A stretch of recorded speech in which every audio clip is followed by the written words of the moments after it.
પહેલગામ આતંકવાદી હુમલામાં 28 જેટલા નિર્દોષ નાગરિકોના મોત થયા. સમગ્ર દેશને આ ઘટના પછી એક પ્રકારના ભારે આક્રોશ સાથે દેશના 150 કરોડ નાગરિકો વિચાર રહ્યા છે. એક તરફ નિર્દોષ નાગરિકો પોતે પોતાના પરિવાર સાથે પ્રવાસે ગયા હોય ત્યારે ખુદ સરકાર સ્વીકારી રહી છે કે સુરક્ષામાં મોટી ખામી રહી ગઈ છે, ચૂક થઈ છે. ઇન્ટેલિજન્સ કેમ ફેલ ગયું, આતંકીઓ કઈ રીતે ઘૂસી ગયા, બોર્ડર તો કઈ રીતે છે, સલામતની વાતો થાય. અને આ બધાની વચ્ચે સૌથી મોટી વાત, કેન્દ્ર સરકારની 1,80,000 જેટલા સૈનિકોની જગ્યા લાંબા સમયથી ભારત સરકાર દ્વારા લશ્કરમાં ભરતી કરવામાં આવતી નથી. સરકારની ફરજ બને છે કે સૈન્યનું સંખ્યાબળ, એનું આયુધ બળ અને મનોબળ મજબૂત બનાવે. અને આ સ્વાર્થ હિત નહીં, દેશ હિત માટે જરૂરી છે, એ પ્રાથમિકતા હોવી. પણ દુઃખ સાથે કહેવું પડે, જે તે સમયે ગુજરાત જ્યાંથી ગેટવે બની ગયો ડ્રગ્સનો સમગ્ર દેશ અને ઇન્ટરનેશનલ માર્કેટ માટે, એ રીતે કરોડો રૂપિયાના ડ્રગ્સની હેરાફેરી માટેનો ગેટવે ગુજરાતમાંથી છે, જ્યાં ભારતીય જનતા પાર્ટીની સરકારના 30 વર્ષથી શાસનમાં છે. રાષ્ટ્રીય તપાસ એજન્સીએ સુપ્રીમ કોર્ટની અંદર જે વાત રજૂ કરી કે ગુજરાતના મુન્દ્રા ખાનગી બંદર જે અદાણી ઉદ્યોગ ગૃહ દ્વારા સંચાલિત છે,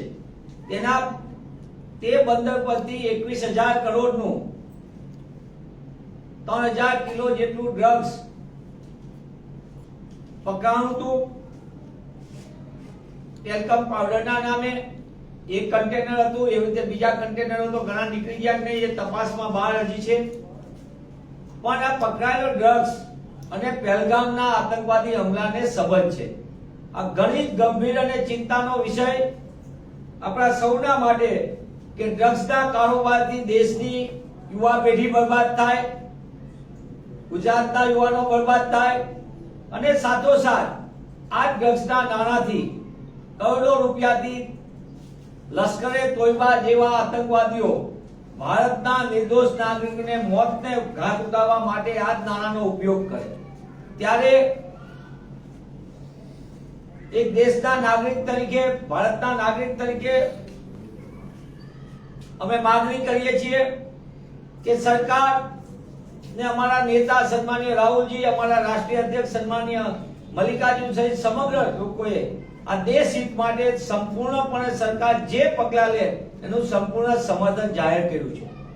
પણ સાથોસાથે સરકારને અમે પૂછવા માંગીએ છીએ કે હવે તો NIA, નેશનલ ઇન્વેસ્ટિગેશન એજન્સીએ સુપ્રીમ કોર્ટમાં કીધું છે કે મુન્દ્રા ખાનગી બંદર ઉપરથી જે અદાણી સમૂહ સંચાલિત છે, ત્યાંથી પકડાયેલા 3,000 કિલોગ્રામ ડ્રગ્સ, જેની કિંમત આશરે 21,000 કરોડ કરતા વધુ થાય છે, આ નાણાંનો સંબંધ આતંકવાદી હુમલા પહેલગામ ખાતેની સાથેના સંબંધમાં છે. ત્યારે સરકાર કોની રાહ જોવે છે? કેમ હજી સુધી આ ખાનગી પોર્ટ ઉપર પાકિસ્તાન અને અફઘાનિસ્તાનના આકાઓ જે દેશને બરબાદ કરવા જઈ રહ્યા છે, જે લોકો આપણને નિર્દોષ નાગરિકોને મોત આપી રહ્યા છે, ત્યારે એના માટે આ ખાનગી પોર્ટ ઉપરથી પાકિસ્તાન અને અફઘાનિસ્તાનની માલની હેરફેર કેમ રોક નથી લગાવવામાં આવતી? તમારી માટે ધંધો અગત્યનો છે કે દેશ હિત અગત્યનું છે? અને આટલી મોટી વાત અમે તે સમયે પણ કહેતા હતા અને આજે પણ કહી છે. જે રીતે રોજબરોજ ગુજરાતના દરિયા કિનારેથી હોય કે ગુજરાતની અંદર બંધ થયેલી ફાર્મા કંપનીઓમાંથી ડ્રગ્સનું ઉત્પાદન હોય કે બીજા રસ્તે જમીન માર્ગે હોય, ગુજરાતમાં કરોડો રૂપિયાના ડ્રગ્સના વેપલાથી યુવા પેઢી તો બરબાદ થાય છે. પણ આ જ નાણાં ગેરકાનૂની રીતે ભેગા થઈને, એકત્ર થઈને આતંકના આકાઓ સમગ્ર દેશની અંદર ટેરર ફેલાવી રહ્યા છે.